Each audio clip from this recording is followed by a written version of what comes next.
Je suis ravi tout d'abord de vous accueillir ce soir au Hub. Alors je m'appelle Benoît Roblin, je suis le directeur du Hub BPI France. Alors le Hub BPI France, c'est quoi ? Je dirais que c'est un peu une bête à deux têtes. D'un côté, vous avez cette salle qui est un petit peu un lieu emblématique où on cherche tout simplement à faire partager le savoir autour de thèmes liés à l'innovation. On organise des événements de manière assez récurrente sur des thèmes très variés. Et puis d'un autre côté, le Hub, c'est une structure unique qui a été créée il y a quelques années, qui vise à accélérer la création de valeur des 330 startups investies par BPI France. Alors c'est assez rare sur le marché, mais on a une équipe de chasseurs de tête qui va chercher les meilleurs talents pour nos participations. On a une équipe de business développeurs qui va chercher à faire les meilleures mises en relation entre des grands groupes et des startups. On a une équipe d'operating partners, donc d'anciens CEO qui vont accompagner nos participations. C'est une équipe de 25 personnes qui a pour seule ambition de créer davantage de valeur lorsque ces startups sont investies par BPI France. Alors ce soir, c'est notre deuxième Tech Up du Hub. Le concept du Tech Up du Hub, c'est assez simple finalement, c'est de partager des expériences entre startups et grands groupes sur une thématique clé. Ce soir, on va parler de l'industrie 4.0. On a lancé la première édition au mois de juin sur le thème du Web 3.0. Et le 23 janvier, je vous invite, si ça vous intéresse, on va parler de l'IA sur un thème très spécifique lié à l'IA. Et pour commencer, je serais ravi d'accueillir M. Romain Brugnot, qui est VP industriel chez Valeo. Merci beaucoup. Merci à vous. Écoutez, je suis ravi de passer ce moment avec vous. Nous allons parler innovation et coopération avec les startups. Et je veux dire que ce n'est pas si commun qu'on mette en avant l'innovation industrielle. On parle beaucoup chez Valeo d'innovation dans les bureaux d'études, dans les produits. Voilà, mais je vous expliquais que l'innovation chez Valeo, c'est aussi dans les usines. Alors Valeo, en quelques mots, c'est 110 000 collaborateurs, 20 milliards de chiffre d'affaires, 180 usines dans 29 pays. Nous sommes partenaires avec l'ensemble des constructeurs automobiles dans le monde, engagés sur la mobilité propre et durable et sûre. Et puis, on est au cœur des deux révolutions automobiles qu'on a en ce moment, la voiture autonome et la voiture électrique. Sur le sujet de l'innovation, quand on parle innovation et industrie, on pense à Industrie 4.0. Alors ça fait une dizaine d'années qu'on en parle, et je dois dire que moi je trouve que c'est une période extraordinaire pour nous industriels, parce qu'on a vu arriver tout d'un coup plein de technologies disponibles, parce que c'est mature, hein, c'est vraiment disponible. Et nous qui sommes habitués à faire des progrès par petits pas avec du lean manufacturing, tout d'un coup, on a à notre disposition une boîte à jouer qu'on peut utiliser absolument pour faire des gains extraordinaires. Et je dois dire qu'on fait des choses aujourd'hui qu'on n'imaginait pas pouvoir faire il y a 10 ans. Ça touche tous les métiers.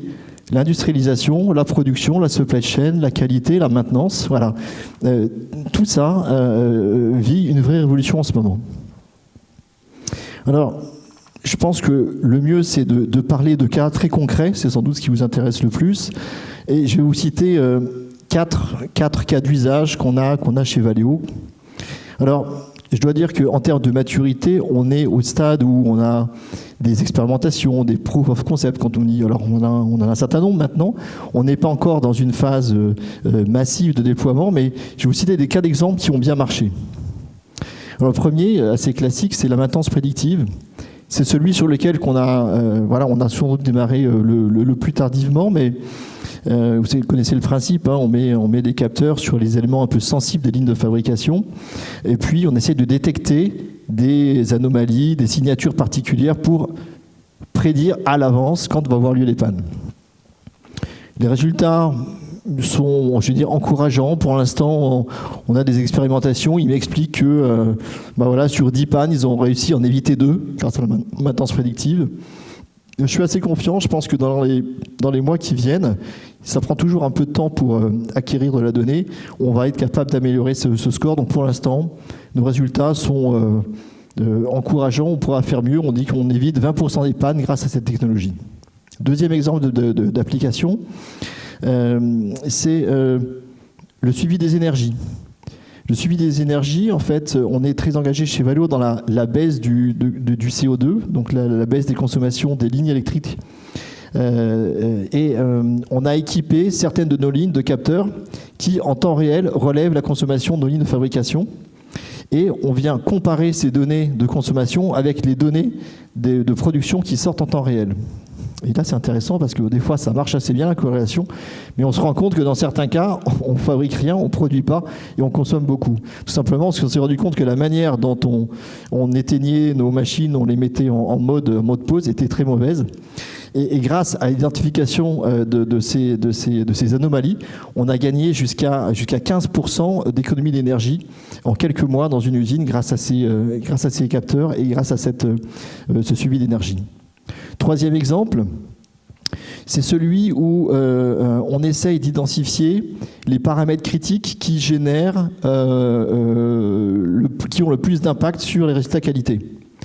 Alors, on a une traçabilité unitaire sur nos produits. Si je prends un exemple d'une ligne de fabrication, on peut relever jusqu'à 100 paramètres process pour chaque unité. Donc vous imaginez aux cadences qu'on peut avoir, quelques mois de production, c'est par exemple 1 million de produits, multiplié par 100 paramètres process, ça fait 100 millions. Et là-dedans, il faut essayer de trouver lesquels sont les plus impactants sur les résultats. On s'est fait aider sur ce thème par Télécom Paris, avec lequel on a un partenariat. On a eu de très bons résultats. Ils nous ont dit, en quelques semaines, il y a 2 paramètres critiques, modifiez-les légèrement en restant dans les tolérances. Et grâce à ça, on a baissé de 40% nos taux de rejet sur nos lignes de fabrication, ce qui était assez bluffant. Le quatrième exemple que je vais citer concerne l'automatisation du contrôle qualité. Sur la ligne électronique en particulier, vous savez, on a des processus où dans certains cas on prend des images, des photos, et puis on doit dire si la pièce est bonne ou pas bonne. Et les softs de vision ne sont pas très bons pour l'instant, donc dans la plupart des cas, on appelle un opérateur, enfin le système appelle l'opérateur, il doit regarder l'image et dire si la pièce est bonne ou pas bonne. On a réussi avec du machine learning de mettre un ordinateur capable de décider lui-même, et on s'est rendu compte que l'ordinateur se trompait 10 fois moins que l'opérateur. Et ce qui est aussi intéressant, c'est que des fois l'ordinateur ne sait pas, donc il nous dit on ne sait pas, et dans ce cas-là, c'est l'opérateur qui reprend la main et qui décide si oui ou non la pièce est bonne ou pas. Donc, vous voyez, les gains que j'ai évoqués, les progrès que j'ai évoqués, nous on trouve ça, je trouve ça assez extraordinaire, parce que souvent on met pas tellement de temps à mettre en place et on a des résultats qui sont assez rapides. Et je veux dire que toute cette innovation est possible parce que on a un écosystème autour de nous. Donc je remercie BPI parce que vous facilitez BPI cet écosystème. On a des projets qu'on aime beaucoup, OTPass ou DataFix, qui permettent de venir mettre en commun des startups, des laboratoires, des entreprises telles que les nôtres pour faciliter cette coopération. Et quand je parle de coopération, c'est à plusieurs niveaux. Par exemple, on s'est rendu compte que même au sein, nous, de nos équipes, grâce à ces innovations, un data scientist, par exemple, tout seul, il ne fait rien. Donc, il faut un data scientist avec un expert technique, avec un opérationnel qui, ensemble, vont obtenir des bons résultats. Coopération avec des laboratoires, je l'ai dit, et puis coopération, évidemment, avec des startups. Alors je veux dire que pour ça on est très très sollicité. Il y a beaucoup de startups qui veulent travailler avec nous. Alors on est très contents. Mais bon, on est un peu submergé par toutes ces demandes. Donc on a mis un système où en fait on vient d'abord faire un certain filtre pour sélectionner celles qui nous semblent les plus intéressantes. Et puis on a mis en place un processus mensuel où tous les mois, on invite 3 startups, c'est le vendredi matin, une fois par mois, et chaque startup a 15 minutes. Et puis nous, après, on garde 15 minutes entre nous pour décider si on fait ou non un proof of concept avec cette startup. Donc c'est assez rapide. Et alors, je peux aussi vous donner un petit retour d'expérience de la manière dont ça se passe, parce que du coup, on en voit pas mal les startups. Alors, je peux vous dire un peu ce qu'il faut faire et pas faire, surtout si vous êtes invité à venir pitcher, comme on dit chez nous. Bon. Alors, je vais commencer par quelque chose de très basique. Mais je vais commencer par ça quand même. Il faut parler anglais. J'étais assez surpris l'autre jour. On invite une start-up et quelqu'un me lit un papier, nous lit un papier en anglais. Et quand on est passé à la phase de questions, elle a dit je suis désolé, posez des questions en français, je vais répondre en français. Donc, si vous voulez, c'est un peu gênant. On invite des gens du monde entier, des industriels Valeo du monde entier, et malheureusement, on n'est pas capable de. J'avais un peu honte en tant que citoyen français, voilà. Donc forcément, c'est basique, mais il faut être capable de se connecter à l'international. Deuxième sujet. Ce qu'on aime bien, c'est des solutions qui sont qui marchent pas que dans des labos, mais qui marchent dans les ateliers, et puis qui soient complètes. Des fois, on vient nous dire, tiens, j'ai un petit bout de soft, ou j'ai un petit bout de hardware, ou j'ai un petit bout de quelque chose, mais après, il faut aussi connecter quelqu'un d'autre, contacter quelqu'un d'autre pour avoir une solution plus complète, etc. Là, ça devient compliqué, quoi. Donc, des solutions qui soient intégrées et qui fonctionnent, et qui soient au top de la technologie et des fonctionnalités. J'ai un exemple en tête où j'ai visité une usine Valeo récemment, ils étaient contents, donc ils m'avaient invité les 3 startups avec lesquelles ils avaient bossé dans une partie de la France. C'était sur la maintenance prédictive, je me souviens. Donc je pose des questions aux dirigeants de la startup et il me dit vous avez raison, c'est des bonnes questions, mais on y pense, on n'a pas encore la solution, mais ça fait partie de notre roadmap. Je lui dis gentiment, écoutez, allez vite, parce que je peux vous dire que nous, on a d'autres expérimentations dans le monde. On a une usine en Inde et on bosse avec une start-up de Singapour. Et les questions que vous posez, eux, ils ont déjà répondu et ça marche. Donc, que l'usine française travaille avec la start-up qui est juste à côté, personnellement, ça m'intéresse assez peu. Par contre, si cette start-up est au meilleur niveau mondial, ça m'intéresse. Voilà. Donc le sujet c'est meilleur niveau et il faut se comparer au meilleur niveau mondial et pas seulement à la localisation française. Ce qui est important aussi pour nous, c'est la cybersécurité. La cybersécurité, on est intransigeant là-dessus. Alors vous comprenez pourquoi on n'a pas envie de subir des attaques, donc il faut être capable de répondre en termes de cybersécurité. Il faut aussi être capable de nous accompagner un peu en dehors de la France et la Belgique, quoi. Donc l'Europe c'est quand même pas mal. Ça c'est bien. Et puis le dernier sujet, c'est évidemment que ça nous rapporte quelque chose, c'est que ça nous fasse faire des gains et rapidement. Alors, quand on liste tous ces critères, alors je mets de côté le côté anglais, mais pour le reste, effectivement, c'est assez exigeant. Il y en a qui arrivent. Alors moi, je suis très content. Je vais vous citer un exemple, qu'on estime un très bon exemple, qui s'appelle TipTrack, créé par M. Couloudon, qui est dans la salle, financé par la BPI. Donc je crois que TipTrack est bien connu de la BPI. Et c'est une start-up en fait qui a un système où on vient mettre un capteur sur nos machines, connecté à une tablette, et puis ce capteur vient détecter si la machine est à l'arrêt ou fonctionne. Et on vient enrichir l'information avec un petit menu prédéfini où l'opérateur vient cliquer en disant à quoi liée la cause, la cause de l'arrêt, et tout ça est balancé sur une plateforme où on suit la performance. Ils sont réactifs, ils arrivent à respecter nos contraintes de cybersécurité, ils nous accompagnent en dehors de la France, et surtout on a fait des résultats intéressants.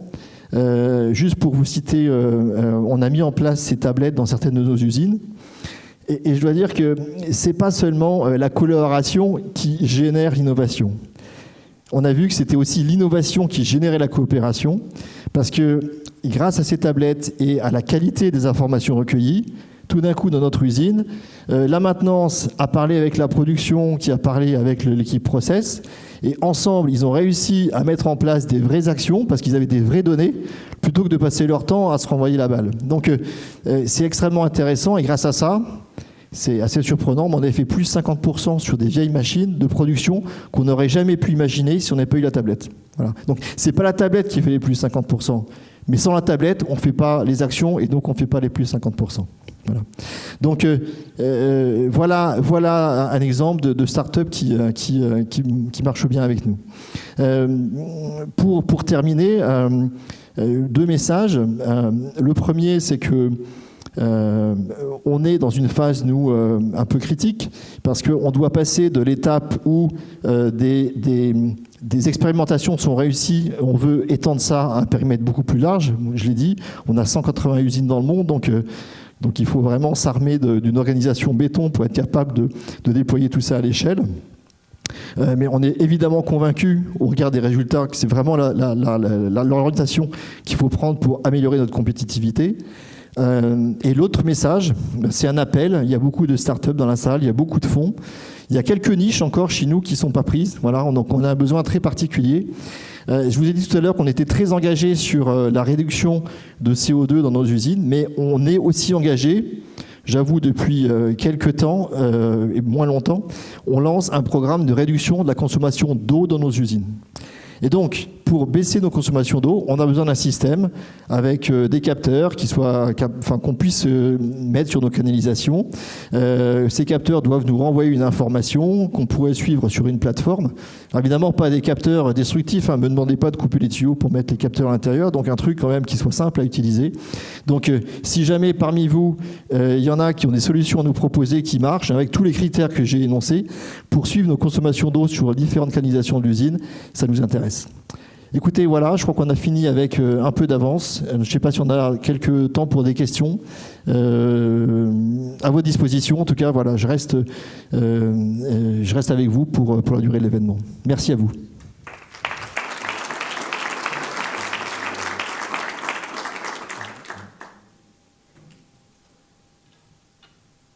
Oui.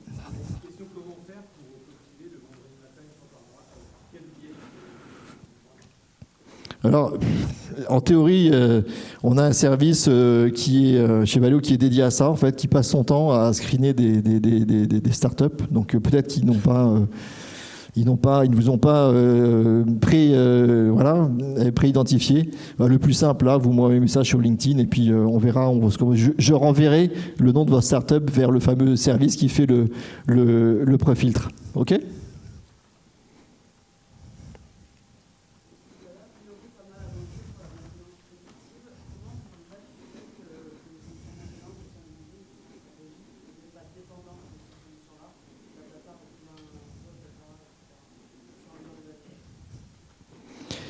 Alors, d'abord, on est bien avancé, on en est au démarrage. Sincèrement, on a quelques cas d'expérimentation, dont certains qui marchent bien.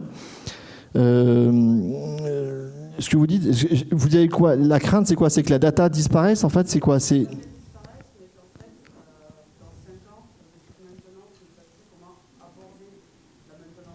Ah, ok.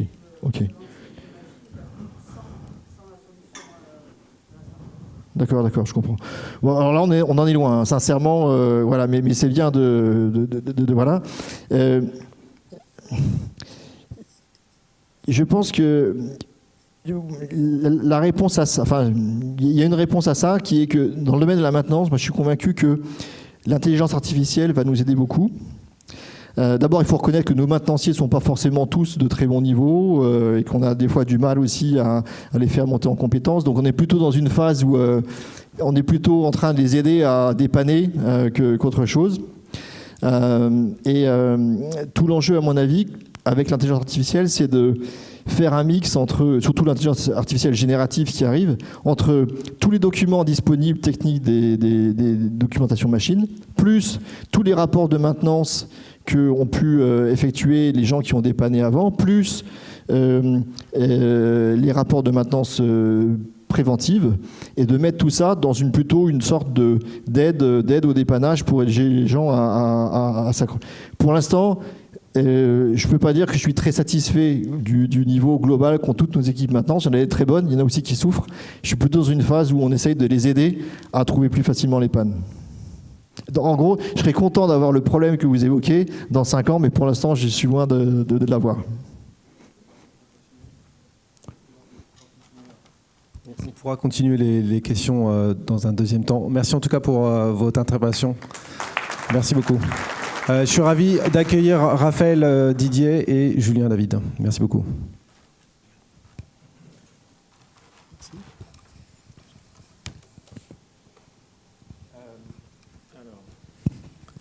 Vous m'entendez? Ouais. Alors bonsoir à tous. Effectivement, je suis Raphaël Didier, je travaille chez BPI France à la direction innovation. Le sujet qui nous occupe ce soir, c'est est-ce qu'il faut investir dans l'industrie aujourd'hui ? Alors effectivement, on peut se poser la question d'investir dans un secteur dont la part dans le PIB a fortement décru depuis 40 ans. Il y a des chiffres de l'INSEE là, qui sont sortis cette semaine, assez intéressants, qui montrent que la part du Made in France dans l'industrie manufacturière a très fortement baissé. Elle est passée de 80% en 1965 à 38% en 2017. Bref, ça ne fait pas rêver. Et pourtant, aujourd'hui, on observe quand même un mouvement positif de réindustrialisation, une dynamique vraiment positive. Les ouvertures d'usines sont supérieures aux fermetures. On a aujourd'hui, je pense, l'ensemble des parties prenantes publiques, mais aussi privées, qui s'intéressent au sujet et qui ont envie de faire quelque chose. Nous, chez BPI France, très soutenu par l'État et France 2030, on porte un plan start-up et PME industriel.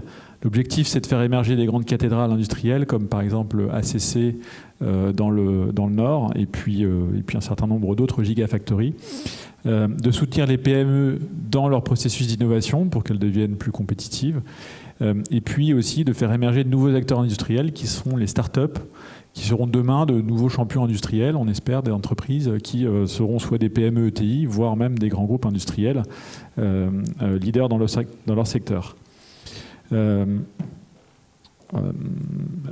C'est vrai que le sujet adresse quand même des enjeux stratégiques de souveraineté, de décarbonation.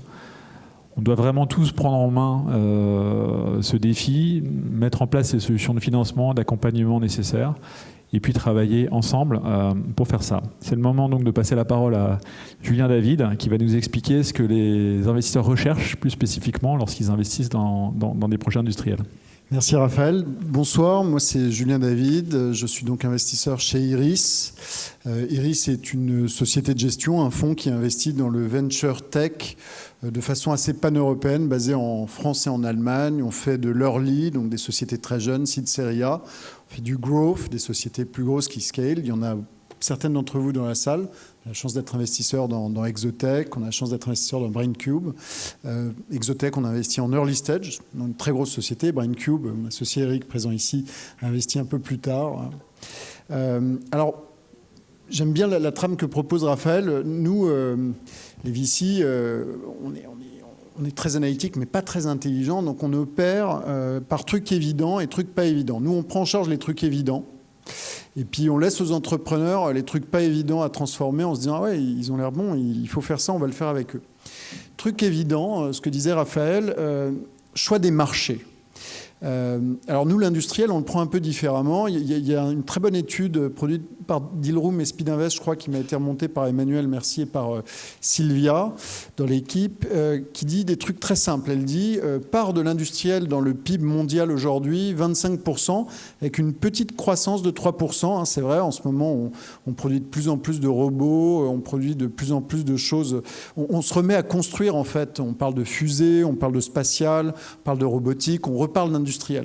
Et quand vous regardez l'Europe et la France, en revanche, ça descend. L'Europe s'est descendue, je crois, de 18% à 15%, la part de l'industriel dans le PIB. Et en France, c'est pire, alors qu'on était un pays d'industrie. Hein. On avait des bassins industriels, notamment dans l'est de la France.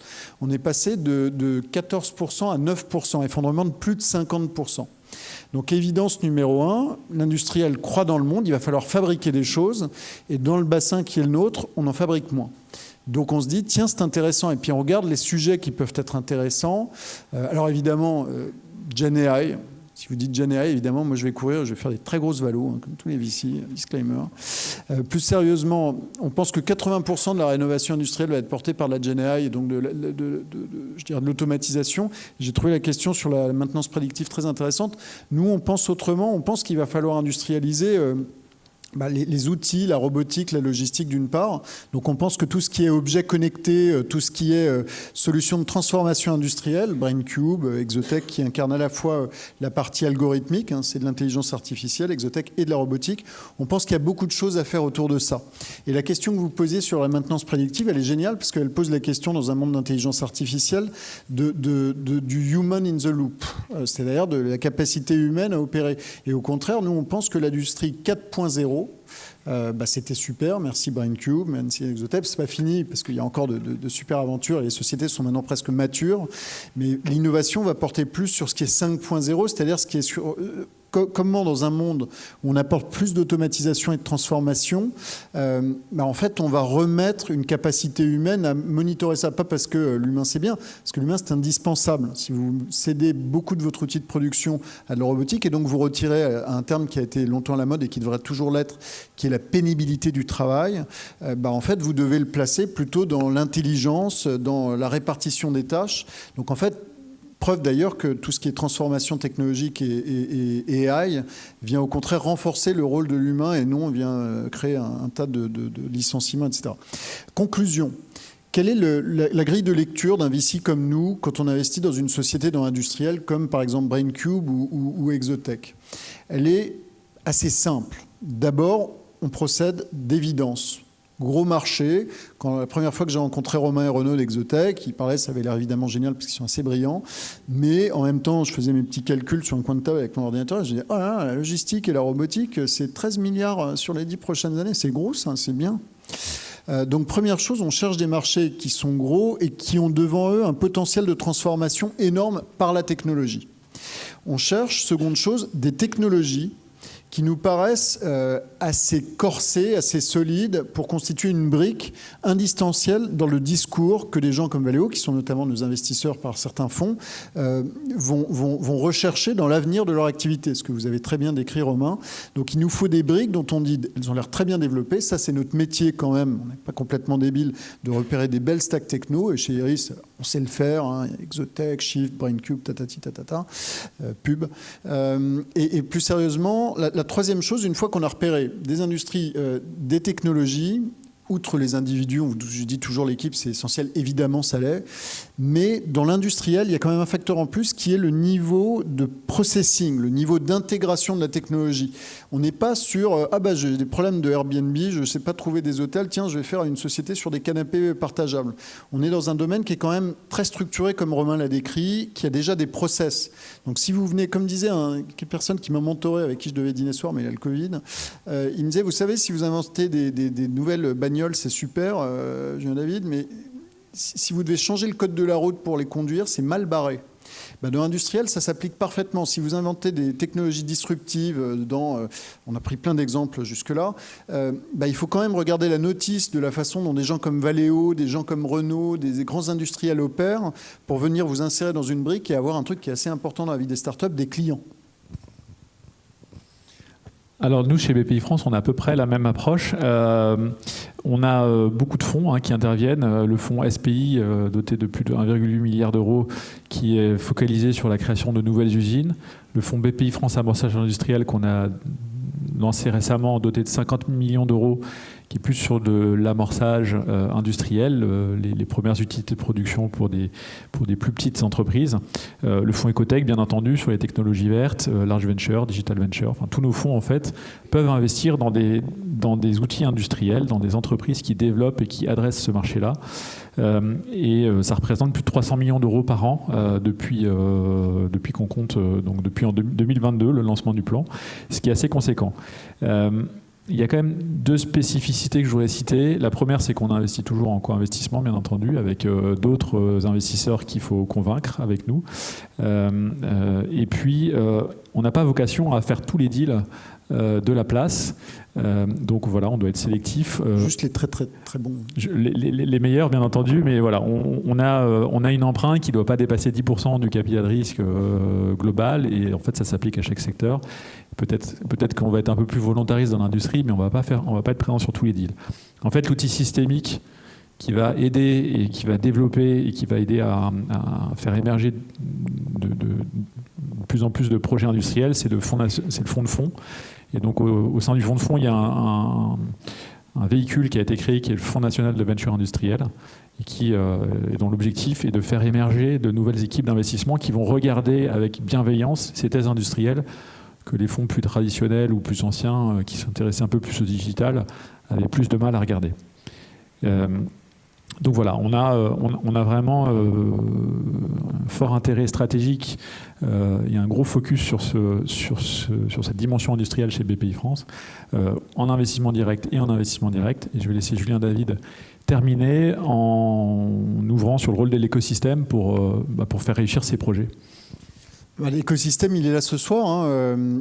Effectivement, il y a 5-7 ans, investir dans l'industriel ou la transformation de l'industriel, c'était moins évident parce que il y avait une certaine lenteur, il y avait une certaine...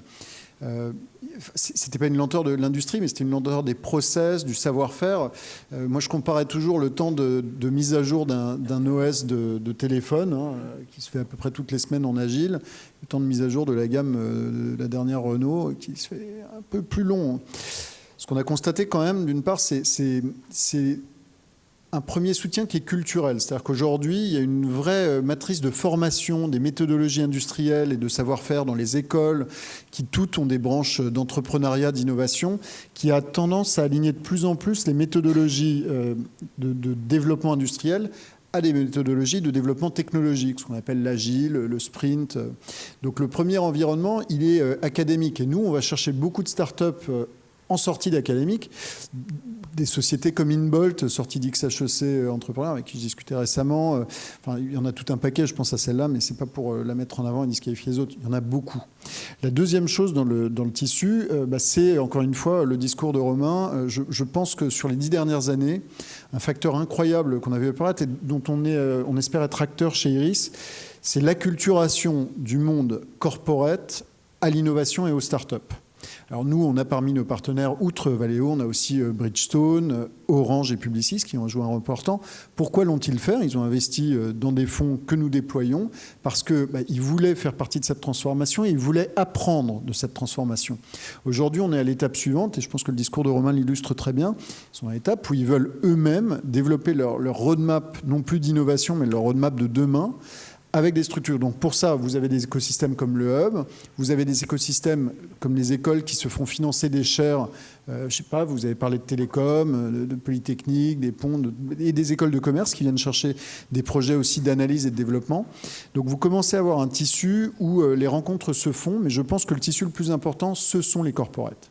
Les corporates, aujourd'hui, ont conscience de leur obligation d'innovation. De toute façon, elles leur est imposée par les contraintes de la COP 21 sur les émissions de carbone, les contraintes de la migration vers l'énergétique. On a fait un choix assez fou en Europe, alors que notre industrie, notre bassin industriel repose en Allemagne et en France sur des très beaux constructeurs de diesel. On vient de leur dire que d'ici la fin de la décennie, ils doivent faire tout en électrique. Si je ne m'abuse, le leadership en ce moment, il est plutôt aux États-Unis ou en Chine. Donc on prend des paris un peu fous avec l'économie européenne, mais je trouve que c'est assez bien parce qu'on l'a fait reposer sur vous. Donc les supports en fait de l'innovation aujourd'hui, ils sont aussi bien réglementaires, ils sont structurels au travers de la BPI, au travers des corporates qui pour moi sont les nouvelles infrastructures. Plus s'appuyer systématiquement sur du public, comme le dit Raphaël, qui joue le rôle d'un investisseur privé comme nous. On peut s'appliquer à travailler directement avec les corporates. Et après, il y a les gens comme nous. Hein. Nous, on est là pour vous. On est là parce qu'on voit tout l'écosystème. Donc, si vous venez nous pitcher, la statistique n'est pas toujours en faveur d'un investissement immédiat. L'an dernier, on a fait 5 investissements sur 2000 sociétés reçues chez Iris. C'est une super société. En revanche, quand vous nous rencontrez, vous avez toujours de la mise en relation, vous avez toujours accès à un écosystème d'autres startups comme vous, de gens qui ont fait des startups, vous avez l'écosystème des entrepreneurs qui ont réussi à développer des sociétés. Donc en vrai, vous avez un écosystème très très dense aujourd'hui qui justifie d'ailleurs un programme comme France 2030.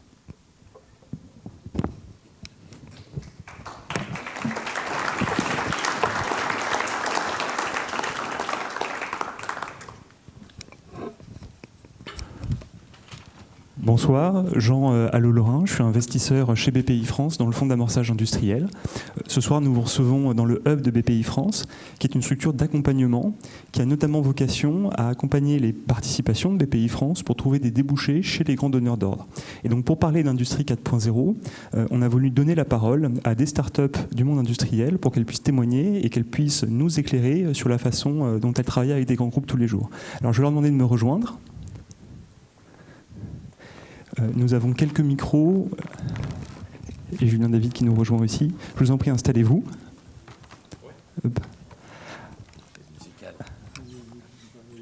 Est-ce qu'on a suffisamment de sièges ? Peut-être une première question pour ceux qui nous rejoignent. Est-ce que vous pourriez vous présenter succinctement et puis nous présenter aussi évidemment vos entreprises?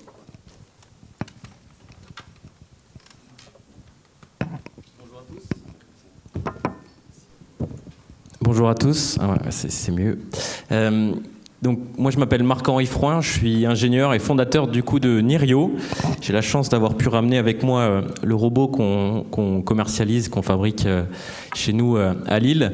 Et du coup, Nirio, on a développé une gamme de bras robotisés collaboratifs qui est, comme vous le voyez, compact et qui a une promesse d'agilité et d'accessibilité qui est très très forte.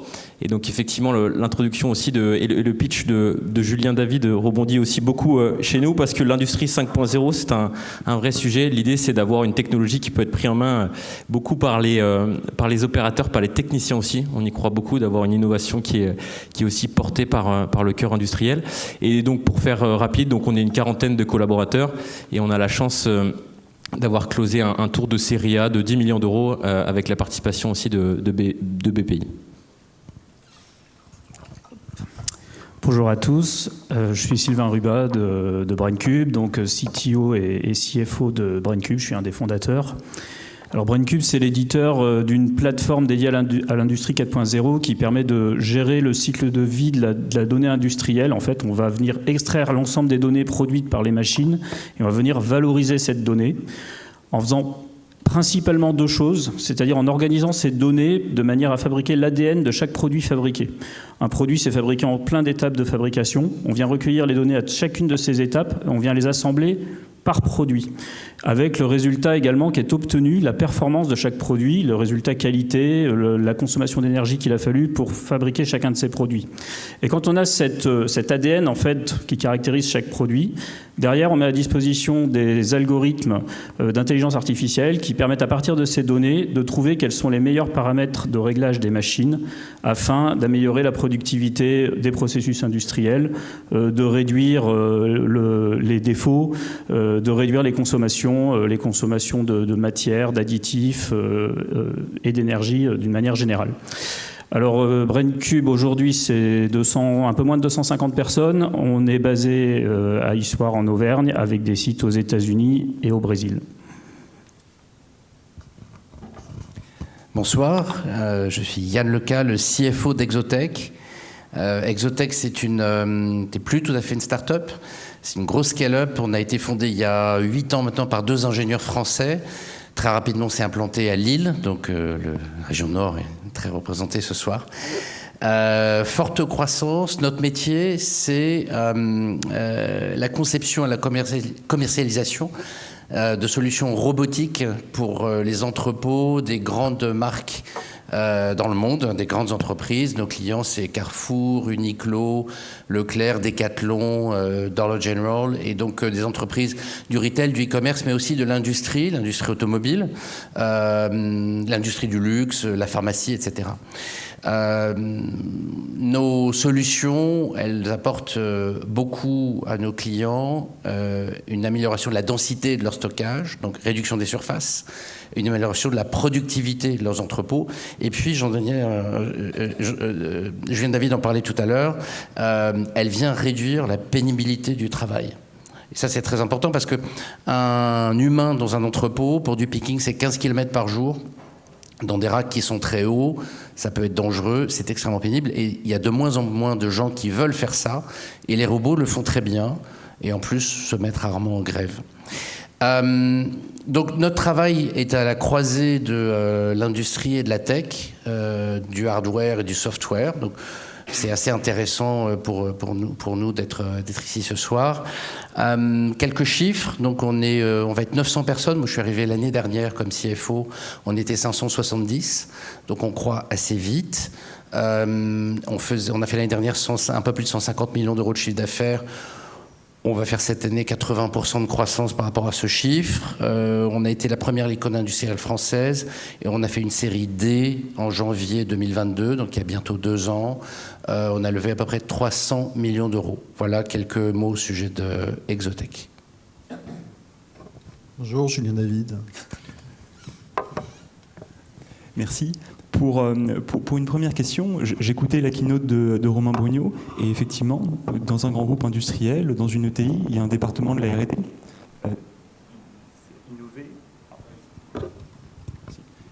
Innover, vous m'entendez ? Innover, inventer des nouveaux produits, trouver des nouveaux procédés, c'est une responsabilité qui lui incombe. Alors première question, comment fait-on quand on est une start-up de l'industrie 4.0 pour travailler avec un grand groupe ? Et puis quels sont les conseils que vous donneriez à d'autres start-up qui sont peut-être dans cette salle pour initier cette collaboration ?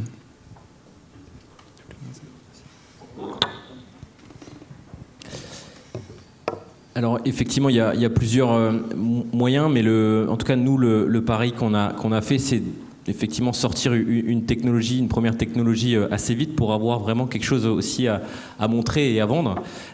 Et c'est vrai que j'ai bien aimé aussi votre présentation, Romain, vis-à-vis de l'excellence que l'industriel aussi demande et d'un grand groupe que le grand groupe demande. Parce qu'effectivement, alors moi jeune étudiant à l'époque et j'ai démarré Nirio sans référentiel en fait. Alors que je ne savais pas forcément ce qu'était une bonne entreprise, un bon produit, etc. Et le côté grand groupe m'a tout de suite permis de comprendre aussi l'exigence qui était derrière. Et on a vécu quelques histoires différentes, notamment dans l'agroalimentaire, où les exigences industrielles sont aussi très très fortes, parce que les marges sont pas très élevées, et donc les besoins d'optimisation sont vraiment énormes. Donc pour nous, ça a été un échec. On n'a pas été capable d'aboutir à la fin à une solution qui était parfaitement pertinente, mais ça nous a appris en fait énormément. Et donc pour répondre à la question, en fait, nous on a démarré avec une techno et un peu d'audace parce que voilà, un PowerPoint et un POC fonctionnel nous a permis de démarrer assez rapidement. Et en parallèle, on vendait aussi des robots en ligne et à distance chez des clients qui là avaient des demandes un peu différentes. Donc voilà comment, en tout cas de mon côté, on a pu adresser des grands groupes industriels. Alors chez BrainCube, l'essentiel de nos clients, voire tous nos clients, sont des grands groupes industriels. Donc on a choisi dès le début de nous adresser à ces grands groupes industriels. Plusieurs raisons à ça. La première, c'est que moi-même, mon cofondateur Laurent, on est issu de grands groupes industriels, dont Valeo notamment. J'ai passé 10 ans chez Valeo. Donc on a une idée de la culture de ces groupes, et c'est quand même dans ces sociétés-là qu'on trouve l'avant-garde en termes de besoins, d'exigences et aussi de capacité d'innovation, de capitaux, tout simplement pour innover et de besoins.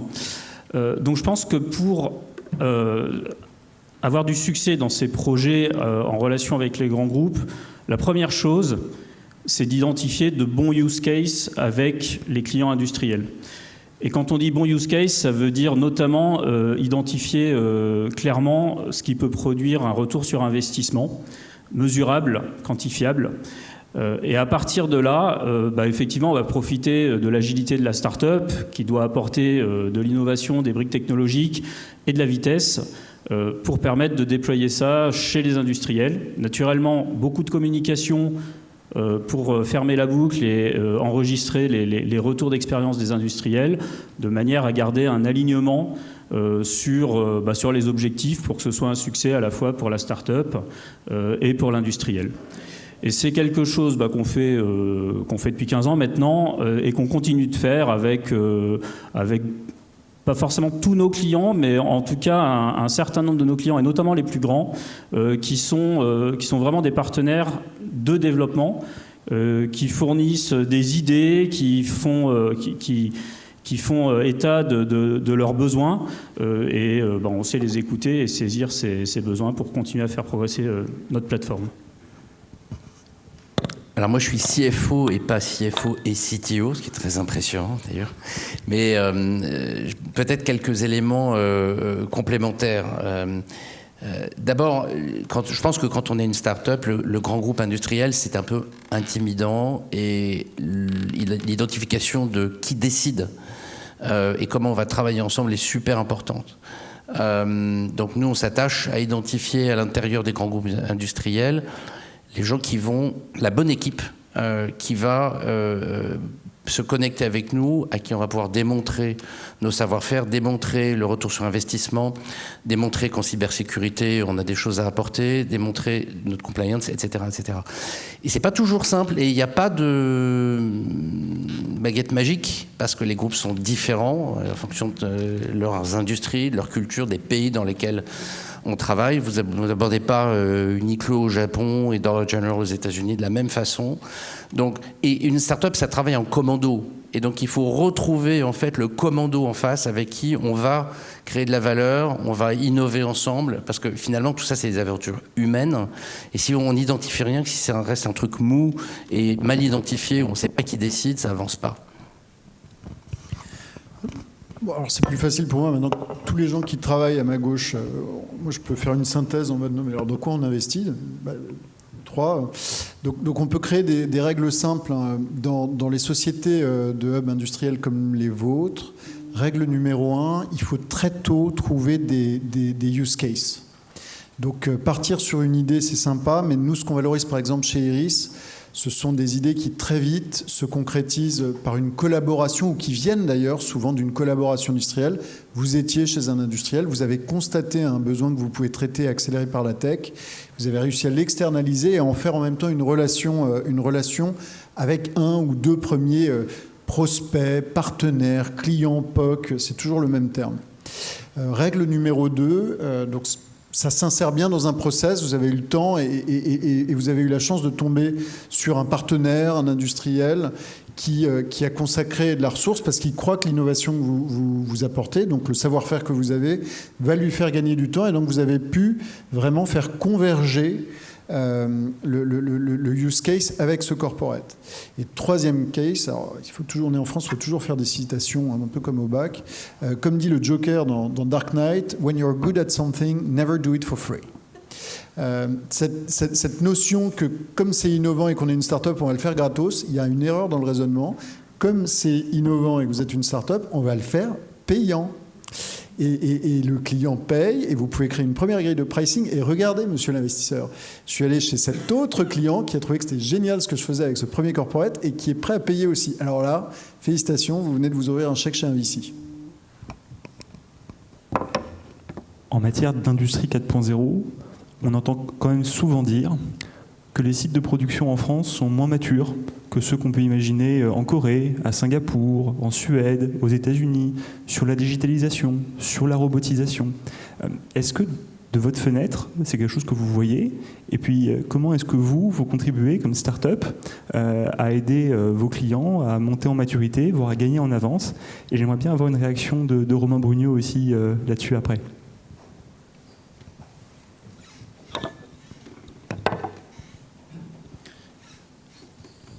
Alors effectivement, on a eu la chance d'avoir pas mal d'entrées dans différentes entreprises de toute taille, parce qu'on a vendu à peu près 3000 robots avec des cas d'usage qui étaient assez versatiles suivant les besoins du marché. Et ma réponse est plutôt oui. C'est-à-dire qu'aujourd'hui, effectivement, je trouve que dans certaines usines françaises, bien sûr pas toutes, mais il y a un constat où même le client nous dit avant de parler d'industrie 4.0, 5.0, est-ce qu'on peut parler d'industrie 3.0 et donc avec un besoin d'automatisme qui est fort. Donc ça dépend beaucoup aussi des marchés et des verticales. Je pense qu'il y a des verticales qui sont beaucoup plus matures technologiquement que d'autres. Et donc nous, un des partis pris qu'on prend, c'est celle effectivement d'essayer de démocratiser la robotique et le bras robotisé, en essayant aussi de donner envie aux jeunes étudiants en centre de formation, etc., de comprendre que l'industrie et la robotique, c'est vraiment un univers qui est juste passionnant. Donc moi, je pense que j'ai la chance d'être passionné, mais c'est un univers qui est passionnant, et donc on essaie d'avoir aussi la techno qui est accessible, notre bras robotisé, dans les écoles, dans les centres de formation, etc. Et je pense que c'est aussi une des clés, c'est que plus il y a de monde qui a envie de travailler dans une direction commune de réindustrialisation, etc., plus je pense qu'on arrivera à avoir des très très beaux succès et d'avoir effectivement des très très belles usines. Et là, je suis convaincu, et je le sens aussi aujourd'hui, qu'il y a une énergie collective et une volonté aussi nationale et européenne de relocaliser. On a compris qu'on avait besoin d'une résilience industrielle, que le tertiaire c'était chouette, mais que c'était peut-être pas suffisant. Et donc, je pense qu'effectivement, il y a beaucoup de choses à faire. Et voilà, je pense que le sujet de la formation, en tout cas pour nous, est une des manières pour nous de procéder pour permettre effectivement à des personnes de s'intéresser de plus en plus à cet univers qui finalement, quand on ne le connaît pas, est souvent assez inconnu. Alors, ce qui me concerne, je vais limiter mon analyse principalement à l'Europe et aux États-Unis. Je connais moins le sujet asiatique, donc je ne donnerai pas mon avis là-dessus. En Europe, ce que j'ai constaté, et c'est juste mon constat personnel, c'est qu'effectivement, en Allemagne, il y a quand même une longueur d'avance sur toute la partie robotisation, avec un déploiement de capitaux en général, et ce sont des moyennes, ce sont des généralités, un déploiement de capitaux qui est extrêmement plus massif sur la partie automatisation, notamment en logistique, AGV, tout ça, depuis très longtemps, alors que c'est des choses qui sont plus récentes en France. Après, quand je regarde entre les États-Unis et l'Europe, ce que je constate, c'est une dynamique sur l'industrie 4.0, en tout cas en ce qui nous concerne, qui est nettement supérieure aux États-Unis versus l'Europe. C'est-à-dire les Américains vont très vite. Globalement, ils font un pilote, ils essayent, ils voient que la technologie fonctionne et qu'elle produit du résultat, et ils déploient le groupe complet. Et on ne constate pas ça, ou rarement ça, en Europe, en fait. On n'est pas sur la même recherche de vitesse. Les Américains étant absolument convaincus, et certainement ils ont raison, que ceux qui ne prennent pas ce chemin-là se feront distancer par les autres, ce qui n'est pas forcément la manière de penser la plus répandue en Europe. Alors c'est très intéressant. Donc nous d'abord, on intervient dans les entrepôts en substance des pays de l'OCDE, donc Amérique du Nord, Europe, Asie, mais pas la Chine. On ne voit pas de différence majeure entre la France et les autres pays pour ce qui est de l'équipement dans les entrepôts. Ça, c'est la première chose. Ensuite, ce qui est amusant et ce qui rejoint ce qui vient d'être dit, c'est que en 4.0, on est plutôt en avance. Nos concurrents, c'est un Norvégien, un Chinois ou deux. Et puis, pas spécialement de Coréens, Singapouriens, etc. Ce qu'on voit, c'est que les États-Unis, par exemple, et le Japon et l'Allemagne ont été des champions de l'automatisation. Donc on fait des très grosses machines qui faisaient très bien toujours la même chose, très solides. En revanche, pour la robotisation, donc la génération qui suit, on n'est pas du tout en retard. Donc là, je réponds des deux facettes, c'est-à-dire où en sont nos clients, mais où est-ce qu'on en est, nous, dans le 4.0, en France, par rapport à d'autres zones géographiques. Je n'aurais pas du tout à rougir. Romain, une réaction d'un équipementier mondial ? Oui, alors moi c'est bien parce que j'ai la chance de voyager quand même dans l'ensemble de nos usines partout dans le monde. Je dois dire que historiquement, je suis quand même assez impressionné pour la robotique, pour la Corée du Sud. En fait, nos usines en Corée du Sud ont des lignes très robotisées, fluides, qui ont très peu de panne, avec des temps de cycle qui sont respectés. Bon, je suis assez épaté par le niveau de maîtrise des robots qu'ils peuvent avoir en Corée. Si je regarde aussi un peu les avantages de chacun des pays, en France, je trouve que du côté de l'avance technologique des startups, alors peut-être parce que c'est des spin-offs des fois du côté du plateau de Saclay, là, de très grandes écoles, peut-être que c'est lié au niveau de formation de nos écoles d'ingénieurs qui sont de très bon niveau. La qualité des startups qu'on trouve en France est quand même très bonne. Alors j'ai une anecdote. On cherche toujours à voir si on peut faire mieux dans nos solutions. Michel Couloudon, qui est là, dirige TipTrack, mais on voulait voir s'il n'y avait pas mieux. Une moment, dans nos screenings là, de toutes les startups, on a trouvé une startup aux États-Unis qui, de loin, semblait faire la même chose que TipTrack. Bon, en un quart d'heure, donc on les a invités, en un quart d'heure, on s'est rendu compte que ce n'était pas du tout le cas, et que la start-up française était bien plus avancée que celle des États-Unis. Donc il n'y a pas de généralité, mais en tout cas, pour ça, en termes de start-up, on est fort en France. Moi, il y a un pays qui m'impressionne en ce moment, c'est la Chine, de manière générale.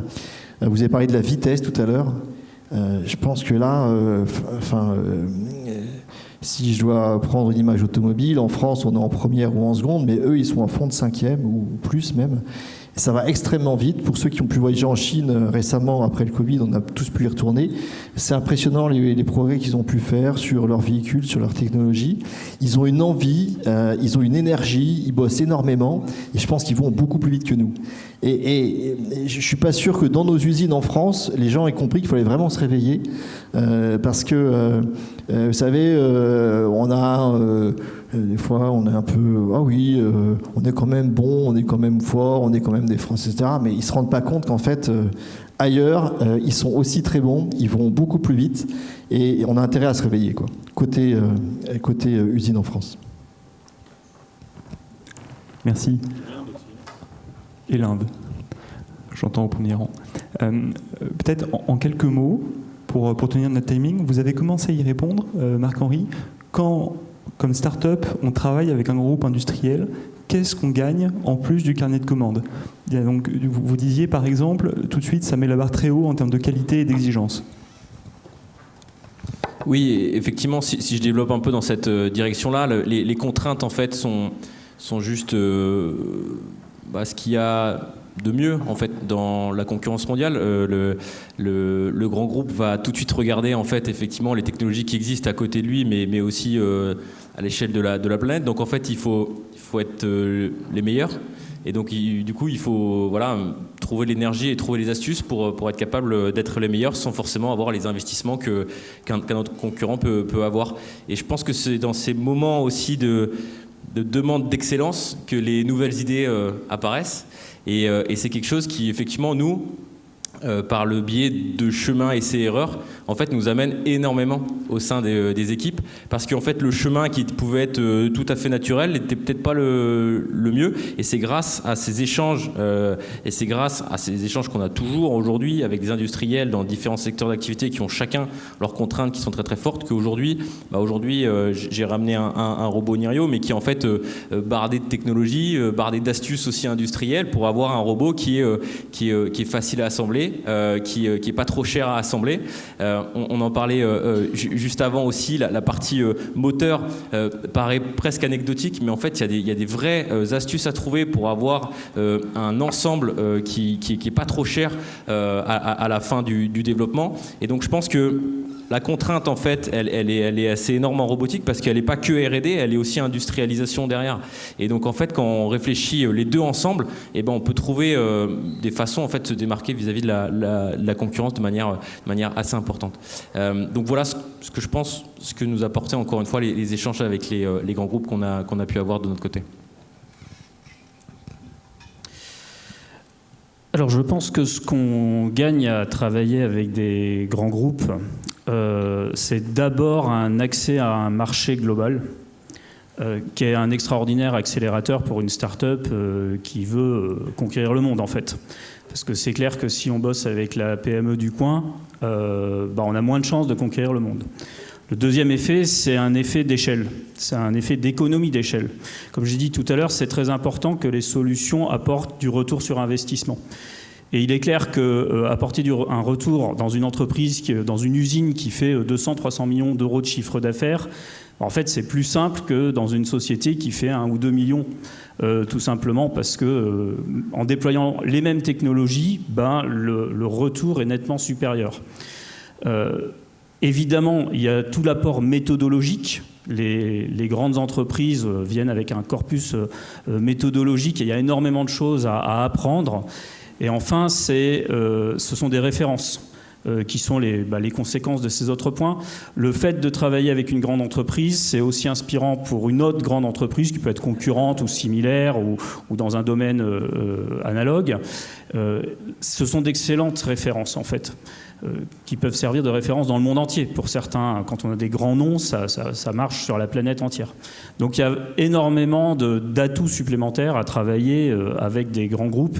Et moi, je recommande vivement aux startups d'adresser ce marché-là en priorité. Oui, alors pour nous, c'est exactement la même chose sur l'aspect commercial. Évidemment, l'aspect référence est très important.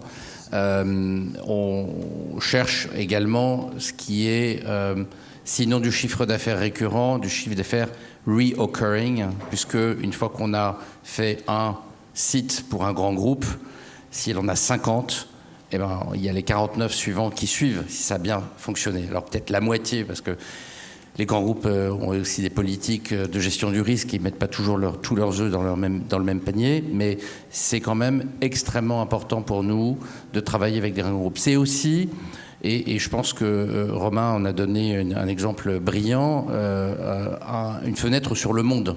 Et c'est très important pour nous de comprendre quelles sont les grandes évolutions, quels sont les besoins, quels sont les use cases qui se posent dans différents endroits.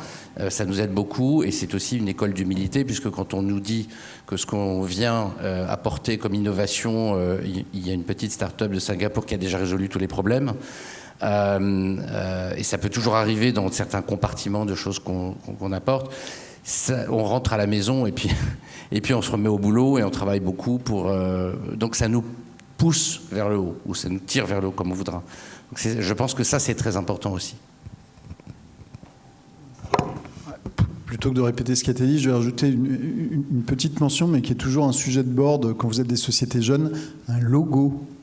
Vous allez, tout ce qui a été dit était super bien, super sérieux, super ingénieur, parce que les startups industrielles, c'est des trucs d'ingénieurs.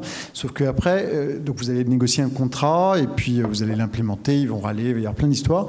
Pendant ce temps-là, il va falloir chercher d'autres clients. Et ce qui est de super, c'est que quand vous bossez avec des très gros corporates, et que vous arrivez à le communiquer, à faire des communications communes, à faire des press releases, et tout simplement à mettre le logo, et éventuellement des testimonials, des white papers sur vos sites web, ça y est, vous avez le tampon d'un grand groupe qui dit « moi je travaille avec cette société » et ça comme biais de validation pour vos prochains clients, c'est exceptionnel.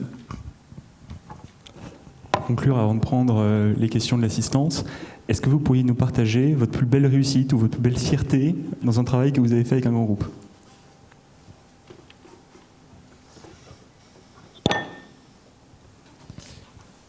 Alors oui, bien sûr, avec plaisir, et il y en a forcément plusieurs, mais une des fiertés, je pense, qui est aujourd'hui chez nous assez forte, c'est que au début on a démarré avec avec un besoin qui a été remonté forcément plutôt du métier Indus, du métier méthode, et avec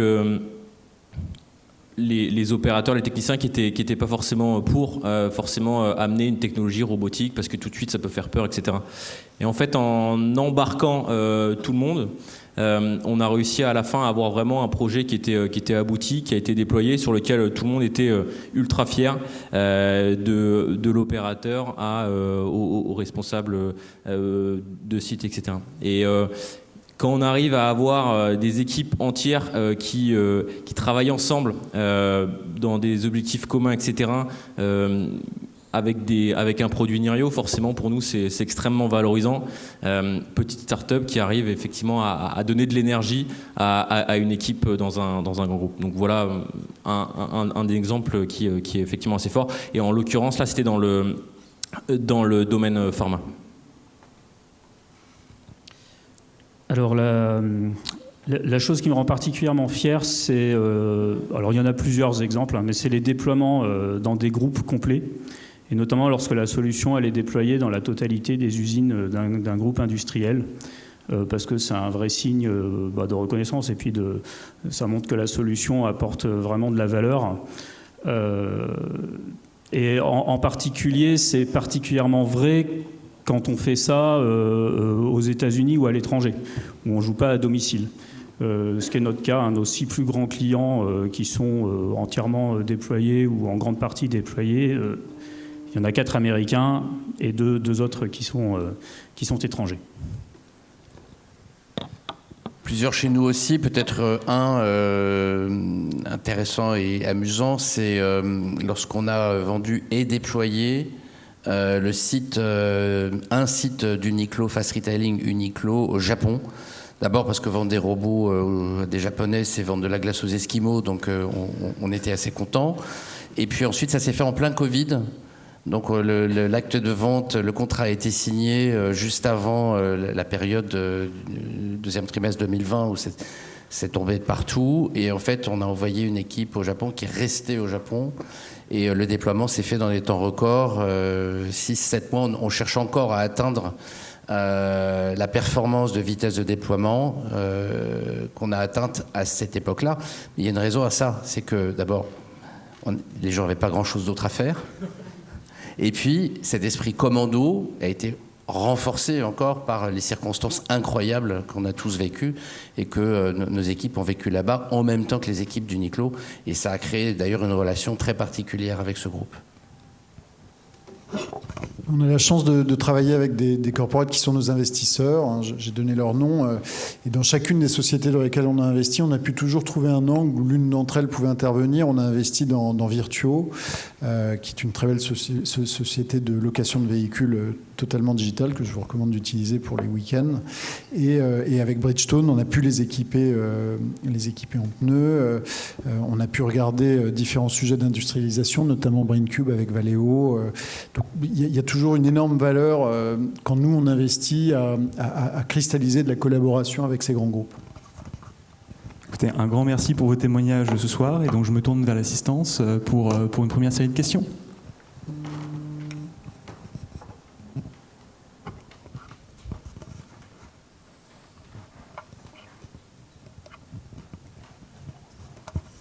Oui, bonjour. C'est une question pour Iris, en fait. Quel est l'intérêt, en fait, aujourd'hui, pour des corporates d'investir, en fait, dans un fonds que vous créez, plutôt que de créer un fonds de venture capital directement, puisqu'il y a certains grands groupes qui créent aussi leur propre fonds de venture capital, des gens comme Google, par exemple, aux États-Unis, ou d'autres en France. Je crois que Bouygues récemment a décidé de créer un fonds de venture capital notamment. Merci de poser la question. C'est une question qui effectivement se pose et qui génère souvent du flou chez les entrepreneurs. Deux réponses très simples. La première, un fonds corporate, il a deux limitations, celle de son montant et celle de son nom. Il investit sur fonds propres. Un corporate, c'est un truc social qui a pour vocation de vendre un produit, de générer gagner des sous, les redistribuer à ses employés, les redistribuer à tout ce qu'il doit payer. Il reste un excédent brut d'exploitation, un résultat net. Et normalement, il le redistribue à ses actionnaires ou il le réinvestit dans sa R&D. Il ne doit pas faire plus. Donc, la raison sociale d'un corporate n'est pas de devenir un investisseur. S'il décide d'investir, c'est parce qu'il va essayer d'aller rechercher de l'exposition à de l'innovation. Il va aller éventuellement rechercher des synergies avec des sociétés qui apportent beaucoup de valeur à son écosystème, qui sont jeunes, frêles, il veut les renforcer. Tout ça pour dire, un corporate a quand même pour vocation à investir dans une stratégie. Et en cela, il est limité dans son montant, puisque c'est sur ses fonds propres, sur son bilan. Et d'autre part, il y a quand même ce sont deux métiers différents. C'est-à-dire, vous allez créer une société, je pense que vous lisez TechCrunch, French Web, etc. Est-ce que vous voulez une histoire où très vite vous allez vous adosser à un industriel, vous voulez une histoire stratégique, ou est-ce que vous rêvez de créer la société la plus grosse possible ? Ça, c'est l'argent. Enfin, c'est le métier de l'argent financier. Nous, notre métier n'est pas d'investir pour vous faire vous adosser à un corporate très rapidement ou d'être stratégique. Nous, notre métier, c'est de faire en sorte que vous deveniez le prochain BrainCube, le prochain Exotech, que vous ayez le succès de Nirio. Donc nous, notre argent, comme dirait l'entrepreneur d'Atech, un de mes amis, n'est pas censé avoir d'odeur, il n'est pas censé avoir une orientation, une polarisation. Donc, conclusion, deux différences fondamentales. L'une, l'argent d'un corporate est censé avoir un but stratégique et il est associé à un nom qui fait qu'il est sur un segment qui est quand même polarisé alors que nous sommes un fonds généraliste. Deuxième chose, c'est vous avez le choix entre investir 50 seul en tant que corporate ou déployer 5 à 10 au sein d'un fonds d'Iris qui va aller jusqu'à 150, 200, 500 millions. Résultat des courses, nous, avec ces 200, 500 millions qui ont pour vocation de faire de vous tous des licornes, des centaures, choisissez le terme à la mode, je suis perdu. En fait, nous, on voit toutes les sociétés de l'écosystème. Donc, quand un corporate investit chez nous, il va chercher deux compétences. Il va chercher une compétence de screening de marché, puisque nous, par la nature non stratégique, non polarisée et surtout plus grosse de nos fonds, en fait, on voit toutes les sociétés de l'écosystème. Et donc, quand vous êtes un corporate et que vous avez une réflexion plus large et que vous voulez avoir une vision exhaustive de ce qui se fait, salut. Nous, avec le fait qu'on les finance, les gens viennent nous voir. Et la seconde chose, c'est que nous, on est des petits artisans, on est peu nombreux par rapport à l'argent qu'on déploie, mais on a la chance de voir beaucoup d'innovation. Donc on peut être un relais d'innovation. Si vous, en tant que corporate, c'est la relation qu'on a de temps en temps avec Valeo, très souvent avec Bridgestone, quasi systématiquement avec Orange ou Publicis, si vous nous remontez vos priorités stratégiques du moment, nous, on appuie sur un bouton, on vous ressort les innovations les plus pertinentes qu'on a vues sur ces priorités stratégiques.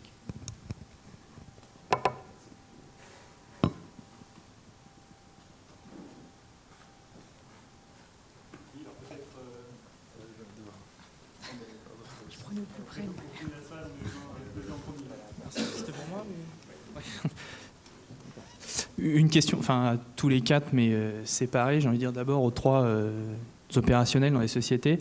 Aujourd'hui, le sujet de la bourse, l'IPO, est-ce que c'est quelque chose qui vous fait encore rêver, vous, dans vos sociétés ? Et pour vous, Julien David, est-ce que c'est quelque chose que vous poussez auprès de vos participations ? Est-ce que vous les incitez ou plutôt est-ce que vous êtes réticent à ça ?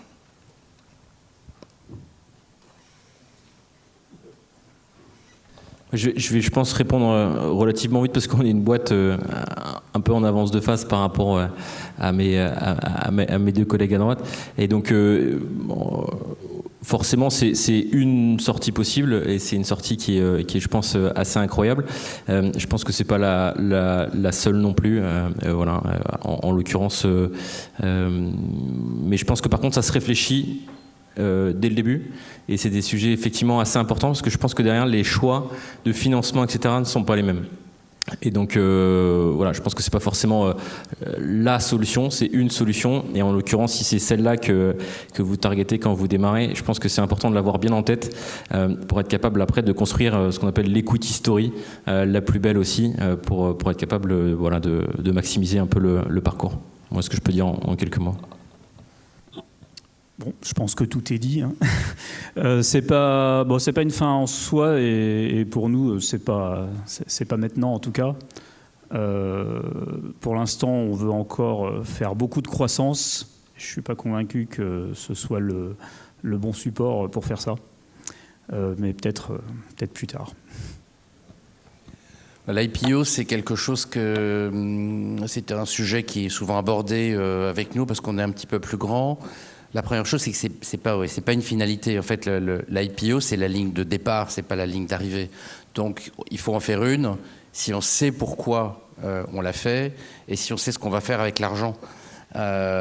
Évidemment, nous, on a 6 investisseurs dans notre tour de table, en plus des fondateurs et de quelques family and friends et employés, mais en réalité, donc, certains investisseurs vont sortir à un moment ou à un autre, donc c'est une option de sortie parmi d'autres. Et si on va vers l'IPO, donc c'est beaucoup de travail et beaucoup de risques aussi.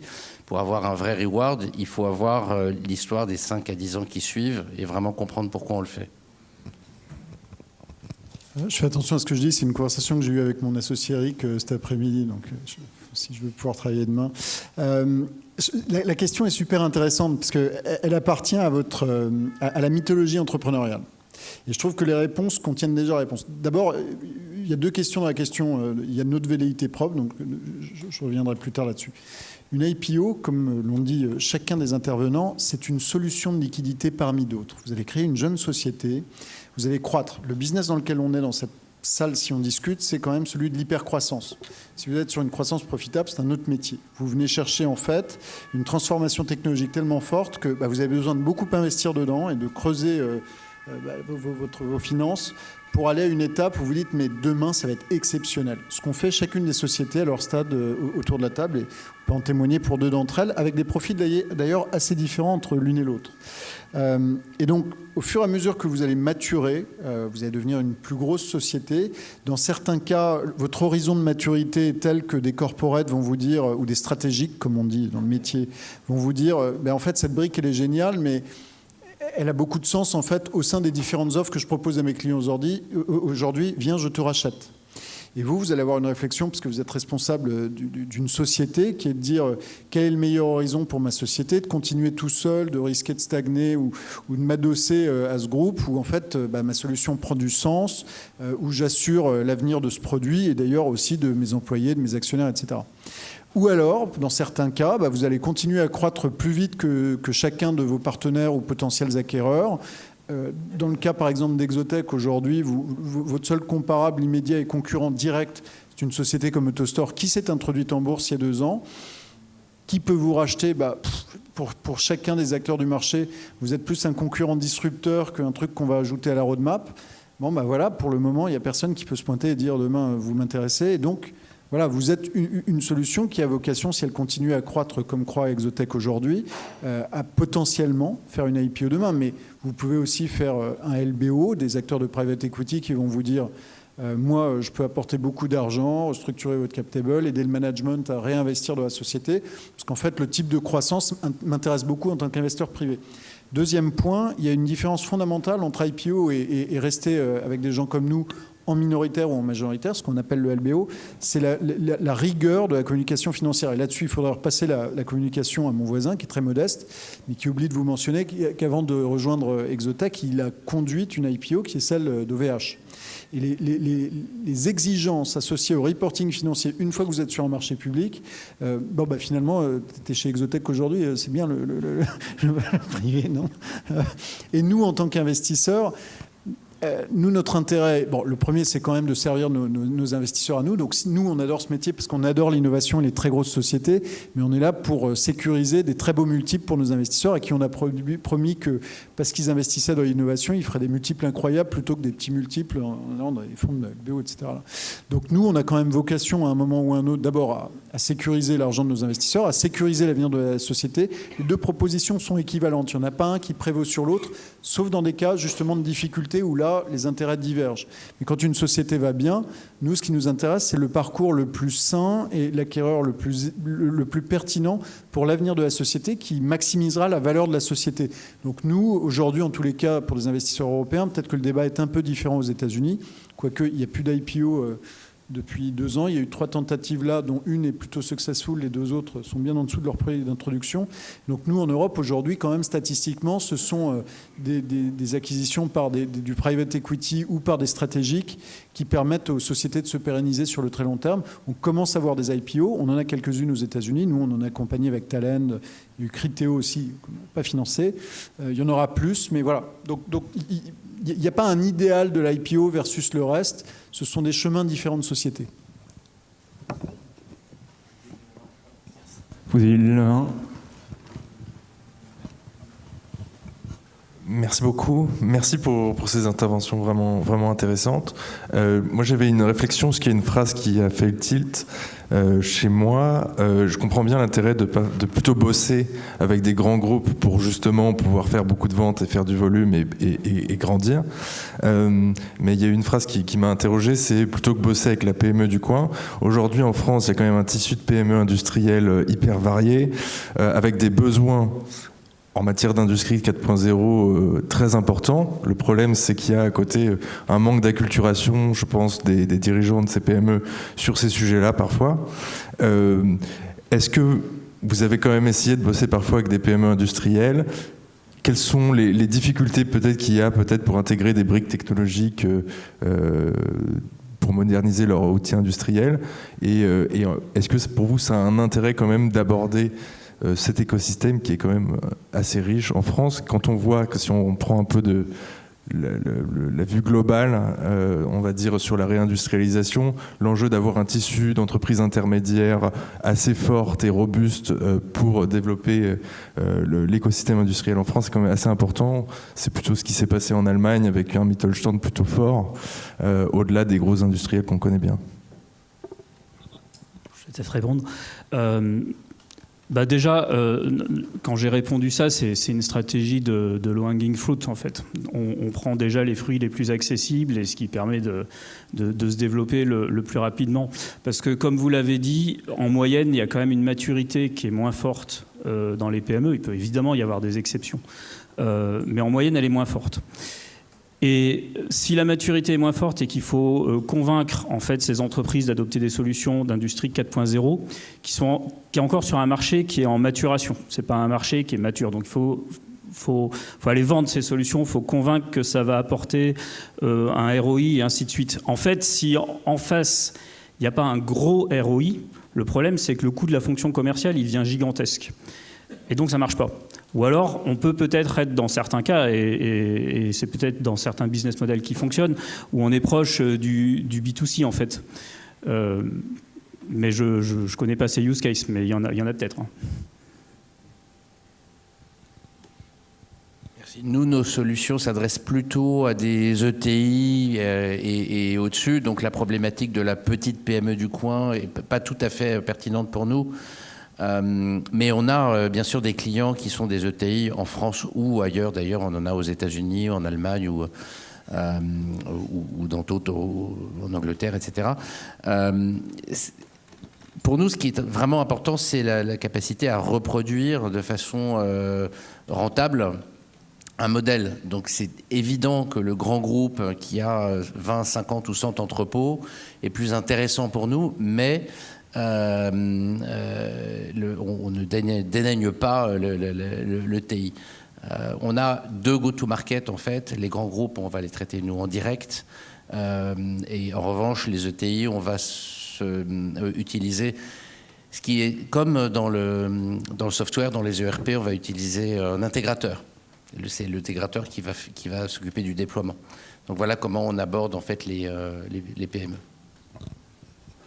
Bien entendu, on se fournit aussi auprès de beaucoup de PME et beaucoup de PME françaises et européennes. Donc il ne faut pas oublier, parce qu'en fait on a beaucoup parlé de clients, je réalise qu'on a quand même beaucoup de fournisseurs, et là évidemment on a nous-mêmes un tissu qu'on irrigue et de gens qui innovent autour de nous et avec nous, et là pour le coup la PME a tout son rôle. Moi, je rebondis sur votre question pour conclure sur ce que nous faisons chez BPI France en sens. Il se trouve qu'il y a exactement un an, on organisait ici au NUB un événement qui s'intitulait PME et ETI industriels innover pour produire en France. Nous, on est convaincus que justement le regain industriel passe évidemment, comme il a pu exister en Italie, par un tissu organique de PME et d'ETI qui doivent être capables d'innover. On est convaincus que pour ça, nous, on est capable de les accompagner sur le volet financier, bien sûr, et aujourd'hui, on parle avec 70% des PME industrielles en France pour les dérisquer avec notre banque. Mais on veut aussi être capable de les accompagner pour aller rencontrer les laboratoires de recherche, pour aller rencontrer les SAT, pour aller rencontrer d'autres startups et des grands groupes. Et on fait ça au quotidien avec de belles réussites. Il s'appelle Chamatex, il s'appelle JPB System, et on pourrait croire que c'est les PME du coin, mais dans ces entreprises, il y a de formidables capitaines d'industrie qui sont capables de faire croître leurs PME comme des startups. Et nous faisons tout pour les soutenir au quotidien. Sur ce, on me dit dans l'oreillette qu'il faut conclure. Alors, je voudrais remercier chaleureusement nos intervenants de ce soir pour leur témoignage. Merci à vous également Romain. Et puis, je vous propose de poursuivre les échanges autour du cocktail qui est prévu à l'arrière. Un grand merci, on peut les applaudir.